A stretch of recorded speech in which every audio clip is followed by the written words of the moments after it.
हाय दोस्तों, मैं रवि कुमार आप सभी का स्वागत करता हूं आपके अपने YouTube channel study with Ravi पर। जैसा कि आप लोग में साइंस का कई पार्ट आ चुके हैं, अगर आप चैनल पर नए हैं तो जाकर उसे देख लीजिए। और आज जो हम पार्ट लेकर आए हैं उसका नाम है सेल। सेल यानी कोशिका।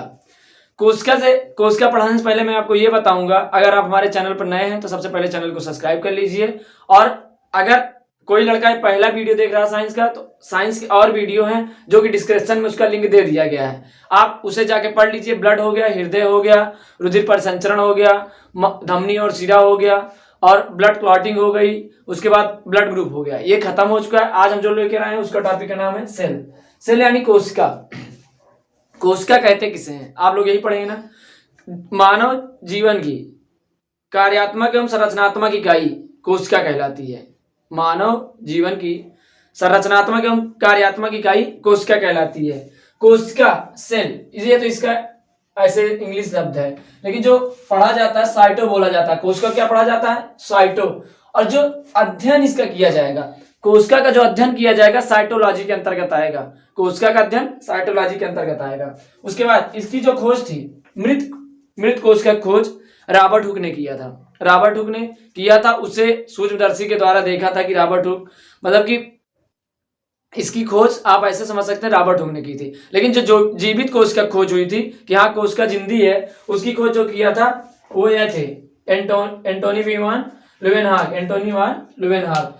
उसके बाद इसकी खोज रॉबर्ट हुक ने की थी। इसका जो सिद्धांत दिया था स्लाइडन एवं स्वान ने दिया था। ये सबसे छोटी कोशिका, मतलब कि सभी जगह मिला के कि सबसे छोटी कोशिका कौन सी होती है? माइकोप्लाज्मा। सबसे छोटी कोशिका माइकोप्लाज्मा की होती है। सबसे बड़ी कोशिका शुतुरमुर्ग का अंडा। आप शुतुरमुर्ग जानते होंगे, सबसे बड़ा पक्षी है। शुतुरमुर्ग का जो अंडा होता है 2.5 किलोग्राम के आसपास होता है। उसके अंडे में जो कोशिका होती है सबसे बड़ी कोशिका, आज तक की सबसे बड़ी कोशिका है। ठीक, उसके नीचे आएंगे जीवित कोशिका की खोज किसने की थी? एंटोनी वान ल्यूवेनहॉक। अब मानव में सबसे छोटी कोशिका, मानव में सबसे छोटी कोशिका मानव का स्पर्म, यानी कि मेल का स्पर्म यानी मनुष्य का शुक्राणु, वो सबसे छोटी कोशिका है। और सबसे बड़ी कोशिका महिलाओं का अंडाणु यानी कि ओवम जो होता है वो सबसे बड़ी कोशिका के अंतर्गत आता है। ठीक, अब मानव में सबसे लंबी कोशिका न्यूरॉन मतलब जो कि हमारी मस्तिष्क में पाया जाता है, मतलब कि पूरी न्यूरॉन तंत्रिका तंत्र जिसे बोल सकते हैं, तंत्रिका तंत्र न्यूरॉन सिस्टम। तंत्रिका तंत्र की इकाई क्या है? न्यूरॉन है। जो सबसे लंबी कोशिका होती है न्यूरॉन, बड़ा और छोटा, लंबा और मतलब यहाँ पर देखिए छोटी कोशिका, बड़ी कोशिका, और लंबी कोशिका, छोटी कोशिका। यहाँ पर समझने का मतलब ये, जैसे अब देखेंगे ताजमहल, तो ताजमहल क्या है? बड़ा है। क्या है? बड़ा है। और कुतुब मीनार लंबा है। तो बड़ा और लंबा में आप अंतर समझिए। ताजमहल बड़ा है और कुतुब मीनार लंबा है। तो इस तरह यहाँ पर सबसे बड़ी कोशिका क्या होगी? मानव में बड़ी कोशिका अंडाणु, जो कि फीमेल के ओवम में पाया जाता है। और मानव में सबसे लंबी कोशिका न्यूरॉन होता है। ठीक, इसमें आ गया विभाजन रहित कोशिका। विभाजन रहित कोशिका न्यूरॉन के बोलते हैं, जो हमारे मस्तिष्क में पाया जाता है, नसें होती है। ठीक, मतलब न्यूरॉन ये विभाजन रहित, मतलब इसमें विभाजन नहीं हो पाता, इसमें विभाजन नहीं हो पाता। अब इसी तरह आप कभी भी आपको सलाह दिया जाता है कि आप हेलमेट लगा के बाइक चलाएं, या फिर पुलिस आपको अलर्ट करती रहती है हेलमेट चला, क्योंकि कभी भी आप यहाँ पर मारेंगे, यहाँ चोट लग जाएगी, ठीक हो जाएगा। इसके थोड़ा सा अंदर मारेंगे, चोट लगेगी, ठीक हो जाएगा। और उसके अंदर मारेंगे, ठीक लगे मतलब चोट लगेगी, ठीक हो जाएगा। लेकिन आप अगर कोशिका में मार दिए, मस्तिष्क के कोशिका में अगर आपके चोट लग गई तो आजीवन ठीक नहीं होती, यानी कि आपको रिसाइकिल बिन ढूंढने में नहीं मिलेगी, क्योंकि वो खराब हो गई, वो कभी सही नहीं होती, आदमी की मृत्यु हो जाती है। तो यानी जो विभाजन रहित कोशिका होती है न्यूरॉन, मतलब कि जो मानव के मस्तिष्क में जो कोशिका पाई जाती है उसका विभाजन नहीं हो पाता। बाकी यहाँ पर तो सारी कोशिका विभाजन हो गया। उंगली में अलग कोशिका है, यहाँ हाथ में अलग कोशिका, यहाँ पर अलग कोशिका, यहाँ पर अलग कोशिका, यहाँ पर अलग कोशिका। लेकिन जो विभाजन रहित कोशिका होती है मानव मस्तिष्क में पाई जाती है। ठीक, तेज विभाजन, सबसे ज्यादा विभाजन किसमें होता है? सबसे ज्यादा विभाजन किसमें होता है? विभाजन मतलब कि कोशिकाएं, मतलब कि चोट लगी वो जल्दी से ठीक कर देगी, लेकिन जो मस्तिष्क में चोट लगेगी वो ठीक नहीं होगी, क्योंकि वहां पर विभाजन रहित कोशिका पाई जाती है। आप जा रहे हैं कहीं, आपका एक्सीडेंट हो गया, आपको चोट लगी मस्तिष्क में चोट लगी, वो कभी नहीं ठीक होगी। मस्तिष्क मतलब ऊपर नहीं, खोपड़ी में चोट लग जाए, अंदर कोशिका में। तो आपको इसीलिए अलर्ट किया जाता है कि आप हेलमेट लगा के चलें, हेलमेट लगा के गाड़ी चलाएं। अगर आप हेलमेट लगा के गाड़ी नहीं चलाएंगे, क्योंकि सर में लगी चोट कभी नहीं ठीक हो पाती, आप आजीवन उसकी दवा कराते रहेंगे, नहीं ठीक हो पाएगी। क्योंकि वो अगर उसमें चोट लग गई है तो फिर ठीक नहीं होना, क्योंकि अंदर अगर लगी, ऊपर तो ठीक हो जाता है, ऊपर बाहरी सिरम लगे, आंतरिक में जब कोशिका में लगेगी नहीं ठीक होगा। उसका रीजन यही है कि वहाँ की जो कोशिका पाई जाती हैं उसमें विभाजन नहीं हो पाता। उसके बाद नेक्स्ट पॉइंट है तेज विभाजन। सबसे तेज विभाजन हमारे शरीर के अंदर जो लीवर पाया जाता है उसमें होता है। लीवर में अगर थोड़ी सी भी चोट लग गई, मतलब चोट लग गई, लीवर डैमेज हो गया, तो ऑटोमेटिक अपना भरपाई कर लेगा, यानी जल्दी जल्दी कोशिकाओं का निर्माण, सबसे तेज अगर कोशिका का निर्माण कोई करता है मानव शरीर में तो क्या है, लीवर है। यानी कोशिकाओं में तेज विभाजन होता है। विभाजन मतलब कि अलग होती है, जो अगर एक पार्ट खराब हो गया, चोट लग गई, या फिर जैसे यहाँ पर चोट लग जाती है ठीक हो जाता है धीरे धीरे, ऐसे लीवर में जब चोट लगेगी तो और तेजी से होगा। सबसे तेज विभाजन लीवर में होता है। अब यहाँ पर अगर यहाँ पर चोट लगी तो धीरे धीरे घाव भर जाएगा, लेकिन जब मस्तिष्क में चोट लग गई और वहां की कोशिका डैमेज हो गई तो वो ठीक नहीं होने वाली है। ठीक, उसके बाद हम आएंगे कोशिका के अध्ययन को समझेंगे, कैसे कोशिका का अध्ययन किया जाता है। जैसे मान लीजिए आप ईंट से दीवार बनाते हैं। अब इसमें से बहुत सारे चुलबुले लड़के हैं जिनका निगेटिविटी पे भी फर्क है, मतलब कि नहीं ईंट अकेला से कैसे गुरुजी घर बनता है। भाई साहब बालू लगती है, सीमेंट लगती है, मुझे पता है, लेकिन ईंट अकेले से भी दीवार तैयार की जा सकती है। यहाँ पर हम आपको समझाने के लिए लिखे हैं। ईंट से क्या बन सकता है, दीवार बन सकता है। दीवार से क्या बनेगा, कमरा बनेगा। कमरे से क्या बनेगा, घर बनेगा। यानी पहले हम ईंट लाएंगे, फिर दीवार बनाएंगे, दीवार के बाद कमरा बनेगा, कमरे के बाद घर। इसी तरह कोशिका होगी, कोशिका से हमारा ऊतक बनेगा, टिश्यू बनेगा। ऊतक के बाद हमारा अंग बनेगा, फिर अंग के बाद शरीर बनेगा। यानी जैसे छोटी ईंट आते हैं, फिर एक बड़ी दीवार बनाते हैं, फिर और उससे बड़ा कमरा बनता है दीवारों से मिलकर, और कमरे से मिलकर क्या बनता है, घर मिलता है, घर बनता है। उसी तरह कोशिका होती है हमारे बॉडी में। कोशिका के बाद बॉडी ही नहीं, हमारी बॉडी में नहीं, प्लांटों में पाई जाती है कोशिका, पेड़ पादप पौधों में। अब कोशिका हुई, कोशिका के बाद ऊतक, ऊतक के बाद अंग, मतलब कोशिका मिलकर ऊतक बनाएंगे, ऊतक मिलके अंग बनाएंगे, अंग मिलके शरीर बनाएंगे। ये था हमारा कोशिका के अंदर। मतलब इसके आगे अब आएंगे, इसकी थोड़ा डीपली देखेंगे। इसके लिए आप पहले इसे स्क्रीनशॉट ले लीजिए, और हाँ हमारे चैनल पर नए हैं सब्सक्राइब चैनल को करना न भूलें। ठीक, इसे उतार लीजिए और स्क्रीनशॉट ले लीजिए, बाद में भी आप उतार सकते हैं। ठीक, इसके आगे आएंगे हम, यहाँ पे देखेंगे हम कोशिका का अध्ययन, इसके धीरे धीरे अंदर बढ़ेंगे। ठीक, कोशिका के अध्ययन करेंगे। यहाँ पर कोशिका झिल्ली। कोशिका झिल्ली मतलब कि अगर मान लीजिए कोई भी आप सामान लेने जाएंगे तो किसमें लेकर आएंगे, झिल्ली। यानी जो भी जितना भी कोशिका का पाया जाएगा, जितना भी पूरा पार्ट है, जितना भाग है कोशिका का, किसमें पाया जाएगा, मेम्ब्रेन, जिसे इंग्लिश बोलेंगे मेम्ब्रेन, यानी कोशिका झिल्ली। ये पेड़ पौधों, पादप का मतलब होता है पेड़ पौधे, जंतु मतलब जीव जंतु, जैसे बकरी हो गए, गाय हो गए, भेड़, ये जितने भी हैं हम सब किसमें आते हैं, जंतु में आते हैं। लेकिन पेड़ पादप, जो पेड़ पौधे होते हैं जो चल नहीं पाते, वो किसमें आ जाते हैं, पादप में। जो चल लेते हैं वो किसमें आते हैं, जंतु में। ठीक, इसके आगे हम यहाँ ये बताएंगे। देखिए ये जो कोशिका झिल्ली बनी होती है, किस चीज की बनी होती है, प्रोटीन की बनी होती है। यानी कोशिका झिल्ली जो बनी होती है प्रोटीन की बनी होती है, और ये पादप और जंतु कोशिका में पाई जाती है। पादप कोशिका मतलब जो पेड़ पौधों में कोशिकाएं पाई जाती है, जंतु कोशिका मतलब जो जीव जंतुओं में पाई जाती है। ठीक, जीव अलग है, जंतु अलग, मतलब जंतु कोशिका में पाई। जंतु मतलब जैसे जो चल लेते हैं, जैसे बकरी हो गई, गाय हो गई, भैंस हो गई, आदमी हो गए, ये सब किसमें आ जाते हैं, जंतु कोशिका में। ठीक, कोशिका के सभी अंग इसी झिल्ली में रहते हैं, मतलब कोशिका के सभी अंग, कोई भी अंग हो गया, राइबोसोम, लाइसोसोम, माइटोकॉन्ड्रिया, गाल्जी का, ये सब किसमें पाए जाते हैं, कोशिका झिल्ली में पाए जाते हैं। अब कोशिका झिल्ली जैसे ही मान लीजिए आप सब्जी लेने गए, 5 रुपया के प्याज ले लिए, 5 रुपये का मिर्चा ले लिए, 5 रुपये का, ढेर सारे बच्चे इतने दुष्ट होंगे कमेंट करके बताएंगे 5 रुपये की सब्जी में क्या होगा सर जी। भाई साहब हम एग्जाम्पल दे रहे हैं, जैसे आप किसी दुकानदार के यहाँ गए, आप बोले भैया 20 रुपए का आलू दे दीजिए, भैया 20 रुपए का मिर्चा दे दीजिए, 10 रुपए का टमाटर दे दीजिए, 5 रुपए का धनिया, लहसुन, अदरक, निपोरा, मदारा, जो भी है आप लेंगे।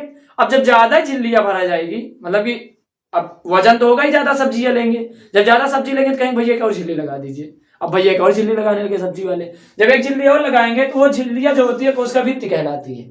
इस मतलब कि जब इसमें ओवर होने लगता है तो क्या कहलाता है, सेल वाल। सेल वाल इसे कहते हैं कोशिका भित्ति। सेल वाल में क्या होता है, ये केवल ओनली प्लांट मतलब यानी केवल पेड़ पौधों में पाई जाती है। आप नोट डाल के लिख लीजिए, कोशिका भित्ति केवल पेड़ पौधों में पाई जाती है। ये सेलुलोज की बनी होती है। सेलुलोज का मतलब समझिए, जितने भी पेड़ से जो भी बनता है, जैसे जो भी वस्तुएं हम देखते हो किससे बनी होती है, अक्सर ज्यादातर सेलुलोज की बनी होती है। कागज लीजिए, वो भी पेड़ पौधों से बनता है, उसमें क्या पाया जाएगा, सेलुलोज। हम कपड़ा पहने हैं, कपास से बनता है, इसमें भी क्या पाया जाएगा, सेलुलोज। आप एक कोई अखबार लीजिए, वो किससे बनेगा, सेलुलोज। मतलब कि पेड़ पौधों जो चीजें बनाई जाती है उसमें ज्यादातर क्या पाया जाता है, सेलुलोज। अब इसका काम क्या होता है, कोशिका भित्ति का। ऐसे समझिए यार, पेड़ पौधे देखे होंगे आप लोग, सभी लोग देखे हैं। पेड़ पौधों के बाहरी एक सूखी पपड़ी होती है, सूखी पपड़ी के बाद जैसे आप सफेदा वगैरह देखिए, लिक्टिपस जिसे बोलते हैं, मतलब कि सफेदा जो होता है हमारे गांव घरों में, उससे आप उसकी पपड़ी उखाड़ेंगे तो वही हमारी कोशिका भित्ति, मतलब कि सुरक्षा प्रदान करती है पेड़ पौधों को।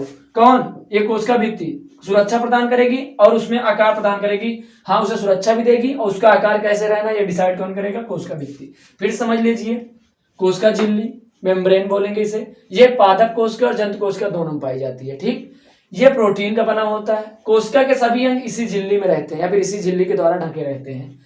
और उसके बाद आएंगे कोशिका भित्ति। कोशिका भित्ति केवल प्लांट में पाई जाती है, केवल पेड़ पौधों में पाई जाती है। यह सेलुलोज की बनी होती है। ये कोशिका को सुरक्षा प्रदान करती है। किसको? पेड़ पौधों को सुरक्षा प्रदान करेगी और उसे आकार प्रदान करेगी। कौन सा आकार में कौन सा होगा? इसके बाद हम आएंगे और डीपली में, इसे आप बता लीजिए तब तक। अब यहां पर हम आ गए हैं मतलब माइटोकॉन्ड्रिया। माइटोकॉन्ड्रिया कोशिका का ऊर्जा गृह कहलाता है। देखिए समझिए, जैसे मान लीजिए हमारी कोशिका है तो यही में माइटोकॉन्ड्रिया, यही में गोल्जी का, यही में बोक्यूलस, मतलब कि सब यही में पाया जाएगा। ठीक, गोल्जी का, बोक्यूलस, ये मान लीजिए हमारी कोशिका है। ठीक, इसमें कोशिका में माइटोकॉन्ड्रिया पाया जाता है। कोशिका में माइटोकॉन्ड्रिया पाया जाता है। माइटोकॉन्ड्रिया की खोज आल्टमैन नामक वैज्ञानिक ने किया था। माइटोकॉन्ड्रिया की खोज आल्टमैन नामक वैज्ञानिक ने किया था।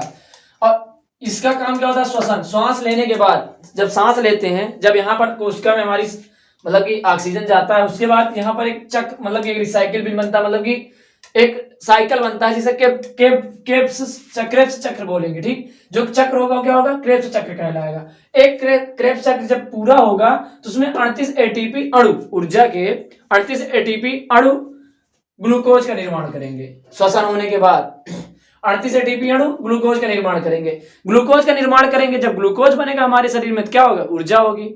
ऊर्जा होने के बाद अब इसके आंतरिक, माइटोकॉन्ड्रिया के आंतरिक दीवार को क्या बोलते हैं? क्रिस्टी बोलते हैं। ठीक, ये इसे मानव कोशिका का बिजली घर कहा जाता है, क्योंकि जो ऊर्जा संचित होती है यही इकट्ठी होती है माइटोकॉन्ड्रिया में।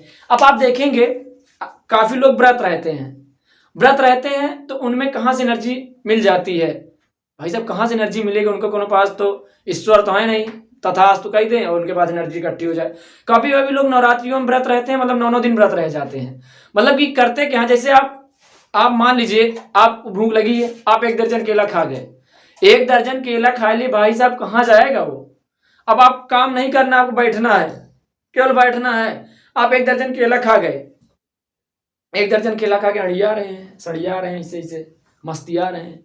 1 दर्जन केला तो खा लिए हो आप, लेकिन उसकी एनर्जी भी तो कहीं लगनी चाहिए। जब जितनी भी एनर्जी को आप यूज कर लेते हैं वो तो ठीक है, आप किसी काम में यूज करके, लेकिन जितनी एनर्जी को नहीं आप यूज कर पाते वो जाता कहाँ है? वो माइटोकॉन्ड्रिया संग्रहित कर लेती है। संग्रहित मतलब एकत्रित करके एब्जॉर्ब करके रख लेती है। फिर आप जब व्रत रहेंगे तो वही माइटोकॉन्ड्रिया आपको एनर्जी देगी, आप काम करेंगे। समझ में आपको? जैसे मान लीजिए अब हम बोल रहे हैं, यहाँ भी कोशिका है तो यहाँ भी माइटोकॉन्ड्रिया है, यहाँ कोशिका है तो इसमें भी कोशिका माइटोकॉन्ड्रिया है, यहाँ कोशिका है तो यहाँ भी माइटोकॉन्ड्रिया है, यहाँ कोशिका है तो यहाँ भी माइटोकॉन्ड्रिया, मतलब बॉडी के समस्त कोशिकाओं में माइटोकॉन्ड्रिया पाई जाती है। जैसे मान लीजिए हम इस वाले, अगर आप भी थोड़ी देर के लिए मानिए, अब यहाँ पर हम बोल रहे हैं, थोड़ी देर के लिए बोल रहे हैं ऐसे जीभ बार बार 100 बार, तुरंत एनर्जी है, इंस्टेंट एनर्जी मार, अब फिर बाद में से धीरे धीरे बोलेंगे ऐसे। अब हमको यहाँ एनर्जी चाहिए, मुंह से बोलने के लिए एनर्जी चाहिए, तो एनर्जी लाएगा कौन हमारे यहाँ पर? मुंह में। जब मुंह में एनर्जी लाने के लिए हमारे या फिर कहीं भी, जैसे मान लीजिए हम हाथ से काम कर रहे हैं, पैर से काम नहीं कर रहे, तो पैर में एनर्जी बची हुई है। जब पैर की एनर्जी बची हुई है तो वहां से एनर्जी कन्वर्ट करके हाथ में एनर्जी कौन लाएगा? उसके लिए भाई साहब ईश्वर ना बहुते ज्यादा कलाकार इंसान था, कौन यूनिवर्सिटी से पढ़ा भगवान जाने। समझ लीजिए, ईश्वर ने ऐसा चीज बना दिया है, उसके लिए बनाया, मतलब कि एनर्जी को नीचे से ऊपर लाने के लिए, फिर दाएं से बाएं करने के लिए, फिर किसी और एक अंग से दूसरे अंग में पहुंचाने के लिए उसने कैमियो, मतलब कि गोल्जी बॉडी, गोल्जी का जिसे हिंदी में बोलते हैं, गोल्जी का है, उसकी खोज की, मतलब कि गोल्जी का खोज की। अब गोल्जी का या फिर मतलब कि गोल्जी का या गोल्जी बॉडी की जो खोज की थी वो उनके वैज्ञानिक का नाम था कैमियो गोल्जी। कैमियो गोल्जी ने खोज की थी किसकी? गोल्जी बॉडी की। इसका काम क्या होता है? परिवहन करना, मतलब कि कौन सी एनर्जी कहां पहुंचानी है, कब कैसे पहुंचानी, इसका पूरा काम किसे रहता है? कैमियो गोल्जी का। अब कैमियो गोल्जी का काम तो परिवहन हो गया। अब परिवहन करने के लिए किसकी आवश्यकता होगी? जल की। तो जल के लिए क्या बना? राजधानी नहीं, रसधानी, मतलब कि इसका इसमें मतलब मानव शरीर के कोशिकाओं में लगभग 65% पानी रहता है, यानी 65% जल होता है। तो वो जल का संग्रहित कौन करता है, राजधानी के यहाँ की कौन सा जल कहाँ कितना संग्रहित करता है। इसे उम्मीद करता हूँ आपको बहुत अच्छी क्लास लग रही हो। अगर आपको क्लास अच्छी लग रही तो आप वीडियो को पूरा देखिए, उसके बाद आप कमेंट करके बताएं आपको क्लास अच्छी लगी है या नहीं लगी है। शुरू में 4 मिनट 2 मिनट देख के गायब मत हो जाया कीजिए, पूरा वीडियो देखा कीजिए, क्योंकि ये बहुत सारी मतलब जितनी भी आपको क्लासें हैं सब, अब आज आपको जितनी भी साइंस की क्लासें हैं सबका मतलब इस डिस्क्रिप्शन में लिंक मिल जाएगा, आप वहां से जाके देख सकते हैं। अगर चैनल पर पहली बार आए हैं तो चैनल को सब्सक्राइब लाइक करना ना भूलें, ठीक। अब इसके बाद हम आएंगे नेक्स्ट टॉपिक पर, मतलब कि इसी में मतलब कितना पॉइंट हो, 5 छठे पॉइंट पे आएंगे। अब यहां पर देखेंगे तारक का यानी सेंट्रोसोम क्या होता है। सेंट्रोसोम की खोज बोबरी नामक वैज्ञानिक ने किया। सेंट्रोसोम की खोज बोबरी नामक वैज्ञानिक ने किया और इसका काम होता है कोशिका विभाजन करना। कोशिका विभाजन मतलब ये नहीं होता कि कोशिका अलग अलग हो गई, मतलब कि एक कोशिका मतलब कि अलग होकर 2 नई कोशिकाओं का निर्माण करना, यानी पुनर्निर्माण करना। पुनर्निर्माण कार्य कौन करता है, तारक का करता है। तारक का मतलब कि सेंट्रोसोम जो होता है सबसे ज्यादा कहाँ होता है, लीवर में। इसीलिए अभी आपको बताया था थोड़ी देर पहले कि लीवर की कोशिकाओं का मतलब कि विभाजन बहुत तेजी से होता है, मतलब कि एक खराब हुई तो बगल से निर्माण उसका चालू हो जाता है। इसी तरह सबसे कम किसमें होता है, ब्रेन में।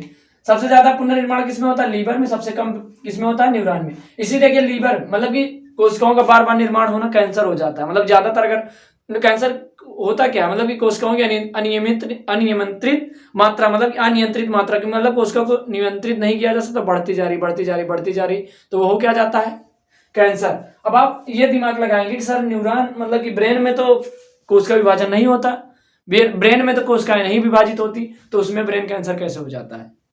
अब जो 10% होता है, जो ब्रेन में 10% होता है न्यूरॉन, मतलब कि 10 मतलब 90% न्यूरॉन, 10% जो हो गया वो गिलियल सेल होता है, गिलियल सेल। जब 10% गिलियल सेल है, जब 10% गिलियल सेल इसके साथ मिलेगा, तारक का है, तारक का 10% गिलियल सेल को मतलब कि बढ़ाती चली जाएंगी तो बढ़ जाएगा, जो ज्यादा मात्रा में हो जाएगा तो यही हो जाता है ब्रेन ट्यूमर, यानी कि ब्रेन कैंसर, दिमाग का कैंसर यही हो जाता है, गिलियल सेल मिलाकर, ठीक। 10% पाया जाता है ब्रेन के अंदर।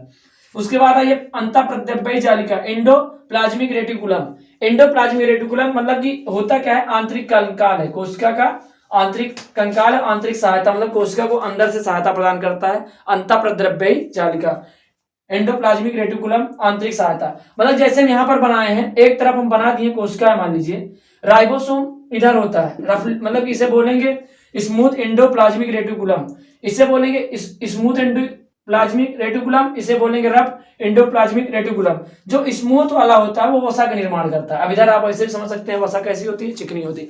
जब वसा चिकनी होगी तो जो वसा का निर्माण करेगा वो कौन करेगा, smooth Andy reticulum, plasmic reticulum. और उसके बाद यहां पर देखिए स्मूथ वसा का निर्माण कर गया। वसा मतलब जो वसा का निर्माण होगा कोशिकाओं में, कोशिकाओं के द्वारा शरीर में किसके द्वारा होगा, अंतःप्रद्रव्य जालिका। या फिर ऐसे समझ सकते हैं अंतःप्रद्रव्य जालिका वसा का निर्माण करती है, किसके सहायता से, स्मूथ एंडोप्लाज्मिक रेटिकुलम द्वारा।